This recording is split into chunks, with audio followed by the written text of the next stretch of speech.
Hello students, let us start our new chapter Natural Resources, प्राकृतिक संसाधन। तो compare the जैसे प्राकृतिक संसाधन होते हैं जो प्रकृति से हमें मिलते हैं, जैसे अर्थ है, धरती है, water, air, mountains, forest, trees, plants, human, living beings, कोई भी लिविंग बींग हो सकती है उसमें। तो ये सभी नेचुरल रिसोर्सेज हैं जो हमें प्रकृति से मिलते हैं। Compare the atmosphere of earth that of Venus and Mars. तो मंगल और शुक्र ग्रह से हमने कंपेयर करना है अर्थ को। The atmosphere of earth contains combination of different gases like nitrogen, carbon dioxide, oxygen, water vapours and other gases. तो ये तो मिला जुला हमारा एटमोसफेयर बनता है इन गैसेस से। विनस का जो और मार्स का है उसमें मेनली कार्बन डाइऑक्साइड बहुत ज़्यादा होती है, which contains 95 to 97% of total amount of gas. यानी कुल गैस का 95 से 97% जो है कार्बन डाइऑक्साइड गैस है। This is the reason that no life can exist on Venus and Mars. तो मेन कारण यही है कि वीनस और मार्स में जो है जीवन अभी नहीं बन पाया क्योंकि वहाँ पे ऑक्सीजन की कमी है। Explain how an atmosphere acts as stabiliser for our planet. तो जो वातावरण है ना, वायुमंडल है, वो स्टेबलाइजर है हमारे ग्रह के लिए। यानी कि वो हमारा जो टेम्परेचर उसको स्टेबल रखता है, स्थिर रखता है। और atmosphere is composed of air which is a bad conductor of heat. Air में से जो हीट है वो बैड कंडक्टर है, एटमोसफेयर हीट पास नहीं हो सकती। And this helps our planet to maintain its average temperature. इसके कारण क्या होता है कि जो धरती का एवरेज टेम्परेचर है वो मेंटेन रहता है steadily during the day and through out the year. यानी दिन के समय वो पूरे साल भी।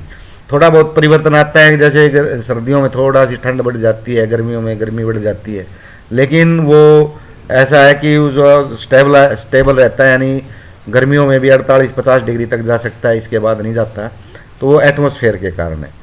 It prevents excess heat during the daytime and at night time. It shows the heat transfer to outer space. तो ये क्या करता है कि ना तो बाहर से ज़्यादा हीट अंदर आने देता है, ना ही यहाँ की हीट को आउटर स्पेस में जाने देता है बाहर। जैसे दिन के समय तो गर्म हो जाता है, रात के समय सूरज नहीं होता तो वही बहुत ठंड हो जानी चाहिए, लेकिन जो हीट है उसको एटमोसफेयर बाहर नहीं जाने देता। What cause winds. हवाएं कैसे चलती हैं। The unequal heating of the atmosphere air cause winds. यानी जो अनइक्वल हीटिंग होती है कि कहीं पे ज़्यादा सूरज चमक रहा है तो ज़्यादा गर्मी आ गई हीट में, मतलब एयर ज़्यादा गर्म हो गई। कहीं पे कम धूप थी तो कम गर्म हुई। तो टेम्परेचर का डिफरेंस होता है, तो उसमें प्रेशर का फर्क पड़ता है और वाइंड्स चलती हैं। During day time the air which is above the land gets heated and start to rise. तो जो हवा है धरती के ऊपर की वो गर्म होकर ऊपर की तरफ उठने लगती है, क्योंकि हल्की चीज़ें गर्म चीज़ें ऊपर जाती हैं। This creates a region of low pressure. इससे एक ऐसा क्षेत्र बन जाता है जिसका प्रेशर जो है वो कम हो जाता है। टू कंपनसेट इट, इस प्रेशर को पूरा करने के लिए, the air that is over the sea, तो जो समुद्र के ऊपर की हवा है वो then moves into this region, वो इस क्षेत्र की तरफ आती है जो कम प्रेशर का एरिया है। इसी तरह हवा चलती है। This winds are created due to the movement of this air. इसलिए इस हवा के मूवमेंट के कारण हवाएं चलती हैं। And the direction is from sea to land during the day time. दिन के समय सी से लेके लैंड की तरफ चलती हैं, यानी समुद्र से धरती की तरफ चलती है गर्मियों में। सर्दियों में क्या होता है कि ज़्यादा ठंड होने के कारण यहाँ टेम्परेचर कम होता है और जो उसका समुद्र का टेम्परेचर अपनी बजाय थोड़ा सा ज़्यादा होता है, तो फिर हवाएं जो है धरती से समुद्र की तरफ चलती हैं।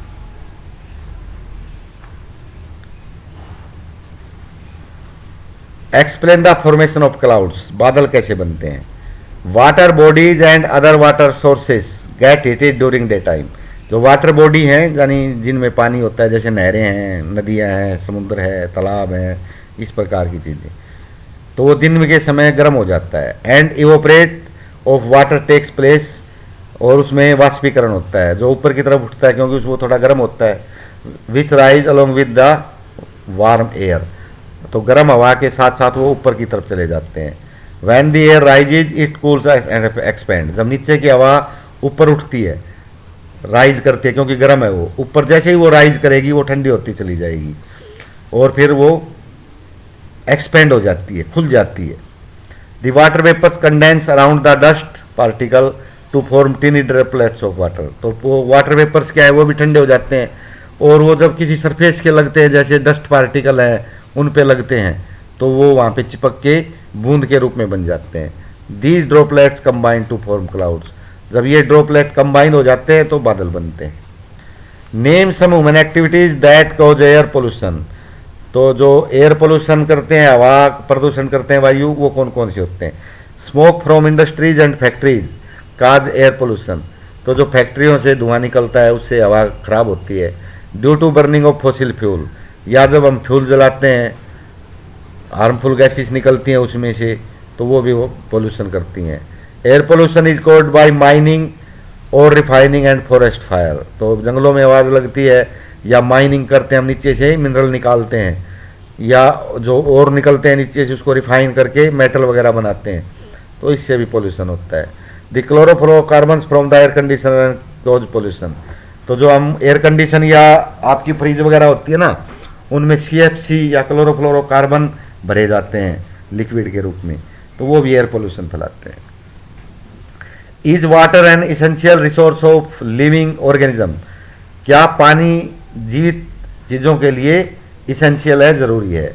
Water is needed for living organism for various reasons, कई कारणों से पानी जो है लिविंग ऑर्गेनिज्म के लिए ज़रूरी है। Water medium is the place where all the cellular processes takes place, जो हमारे शरीर के अंदर जो सेलुलर प्रोसेस होती है ना, कोशिकाओं में जो क्रियाएं होती हैं वो पानी के माध्यम से होती हैं। In all living organisms water makes up 70% of their body weight, हमारा जो बॉडी है, शरीर है, उसके अंदर 70% पानी होता है। Transportation of substances take place from one place to another in the body in a liquid form, तो जो हमारे शरीर में जैसे भोजन खाते हैं उसमें वो हजम होता है, उसके बाद उससे ऊर्जा मिलती है, वो उसमें मिलता है, ब्लड में मिल जाता है, तो ये सभी चीज़ें पानी के माध्यम से होती हैं। It is used to maintain body temperature and moisture, ये शरीर का तापमान भी बनाए रखता है और नमी भी बनाए रखता है शरीर के अंदर। In the place where you live what is major source of water, जहाँ पे आप रहते हो उसमें मेजर सोर्स क्या है। Underground water is the major source of water which is taken out using pump और बोरवेल्स, तो धरती के नीचे का जो पानी है वो हमारे क्षेत्र में पानी का मुख्य सोर्स है जो पंप लगा के निकाला जाता है। The other sources of fresh water are rivers, lakes and ponds, तो ये प्रकार के, ये दूसरे प्रकार के जो वाटर सोर्सेज हैं जिनका हम यूज करते हैं। What are activities that pollute the water sources, तो वो क्या एक्टिविटी है जो पानी के सोर्स को पोल्यूट करती हैं। The chemicals are dumped into rivers और lakes from industries and factories, तो जो हमारे कारखाने हैं ना उनसे जो केमिकल्स निकलते हैं वो डंप कर दिए जाते हैं, गिरा दिए जाते हैं रिवर, नदियों में। The water from the cooling tower is discharge into aquatic bodies, तो जो कूलिंग टावर्स होती हैं, पानी ठंडा करने की टावर्स होती हैं, वो उसका जो डिस्चार्ज निकलता है वो हम वाटर बॉडीज में फेंक देते हैं, जिससे जो एक्वेटिक बॉडीज हैं जिसमें पानी रहता है, नहरें हैं, नदियां हैं, that affect the aquatic life, उससे क्या होता है कि जो पानी में रहने वाले जीव हैं वो प्रभावित होते हैं। तो हम इतना ही करते हैं।